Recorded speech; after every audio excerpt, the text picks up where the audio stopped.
M'dzina la Atate ndi la Mwana ndi la Mzimu Woyera. Amen. Ino abale tsono, ikani mtima pa zinthu zakumwamba, iphani zilakolako zanu. Lero lachitatu pa 10 September mawu athu akutitengera mu mawu amene timakonda kuwerenga la Mulungu la Pasaka kawirikawiri kuti tiyike mtima pa zinthu zakumwamba.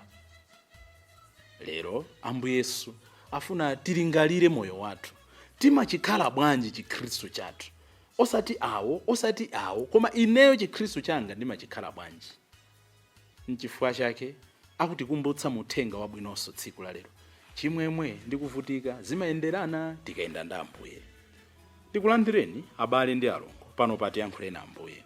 Mawu athu oyamba akuchokera mkalata imene takhala tikuona kuchokera dzana lija, kalata ya Paulo yolembera Akolose, mutu wa 3 ndime ya 1 kulekeza 11.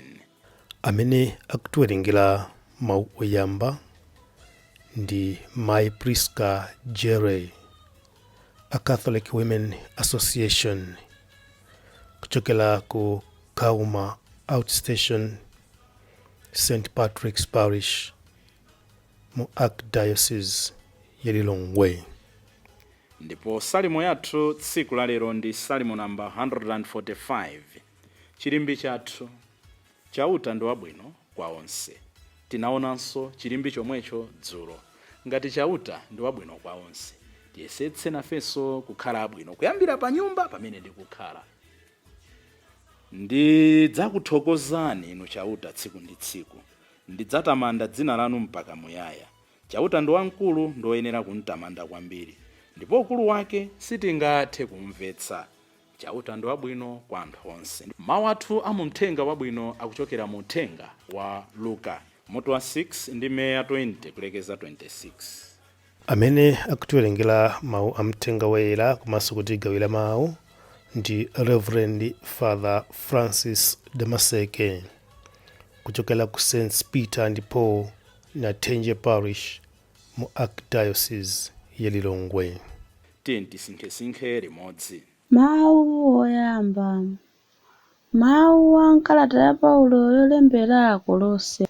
Tsono ngati mudaukitsidwa pamodzi ndi Khristu, ikani mtima pa zinthu zakumwamba, kumene Khristu akukhala kudzanja lamanja la Mulungu. Muzifunafuna zakumwamba osati zapansi pano, pakuti kunena za moyo wakalewo mudafa, ndipo moyo wanu watsopano ndi wobisika pamodzi ndi Khristu mwa Mulungu. Khristu ndiye moyo wanu weniweni tsopano.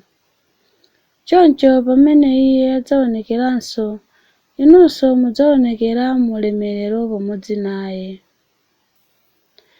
Iphani tsono zilakolako za mu mtima wanu wowumirira zapansi pano, monga dama, zonyansa, kulakalaka zosayenera, kukhumba zoyipa, ndiponso kusirira zinthu mwaumbombo.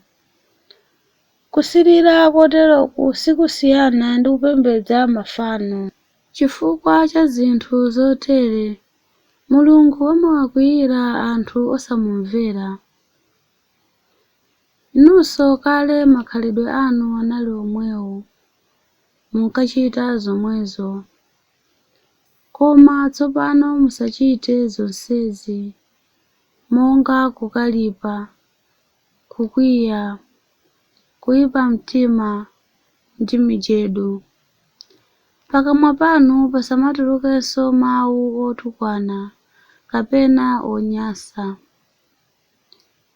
Musamawuzana mabodza, pakuti mwachita ngati mwavula moyo wanu wakale, pamodzi ndi zochitachita zake zoyipa, ndipo mwavala moyo wanu tsopano.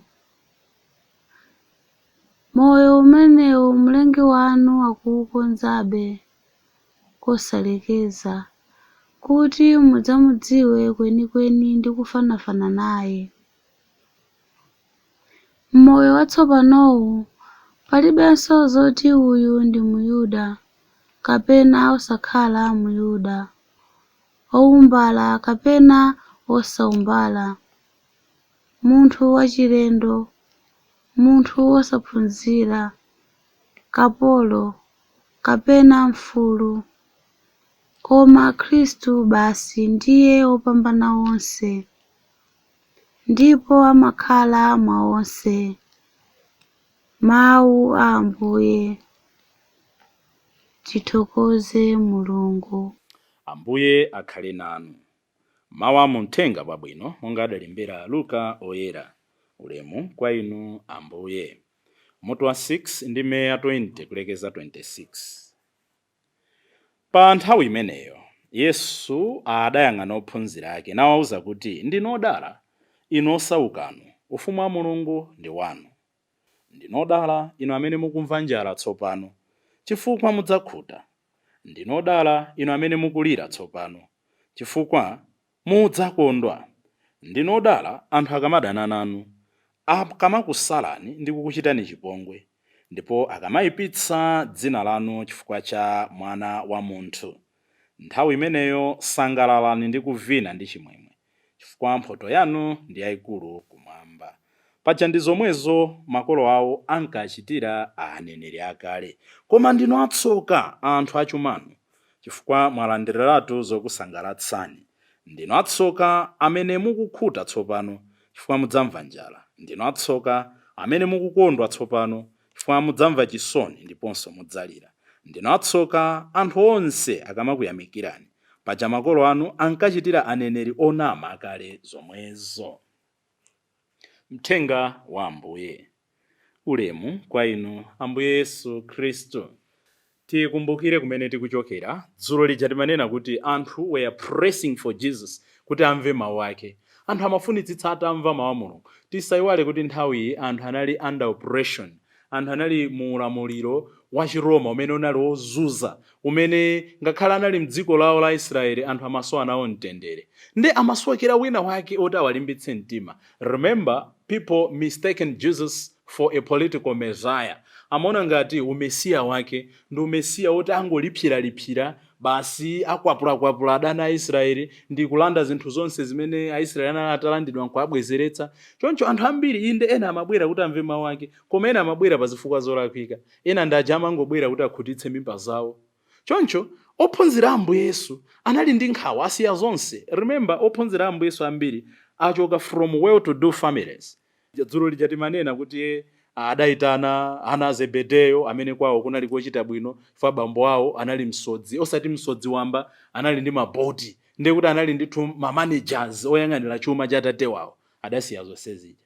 Mulachina Luka mmenemo anali doctors, mula anthu okhometsa msonkho mmenemo, munali anthu andale anchipani cha Azerote, anthu amene ndithu zawo zimayendera ku nkhani ya ndale. Onse aja anali atasiya makariya awo. Achina Petro ndi aja anasiya ndithu maanja chani, ma business. So anthu aja amati akaona kuti ndi chani chimene tili nacho. Ndi Ambuye Yesu akuti anachiukira ophunzira ake. Lero akuwalimbitsa mtima. Ndinu odala amene mukusauka. Kodi Ambuye Yesu afuna tikhala amphawi kuti timve chimwemwe, kuti tikalowe mu ufumu wakumwamba? Ayi. Komano munyengo zimene tikudutsazo tidziwe kuti joy and suffering, happiness and sorrow, they work hand in hand. You can juxtapose the two. Ambiri timafuna kuti idzakwane nthawi yonena kuti zonse zili se ndidzayambe kuntumikira Mulungu. Ayi. Pamene tayimapo mpabwino poti titha kupeza chimwemwe, nkulira mwanumo mutha kutuluka chimwemwe, koma mukalira ndi Ambuye Yesu. Koma ndimafuna kuti tsiku la lero tilingalire kwambiri chigawo chachiwiri cha mthenga wa lero. Anthu atsoka.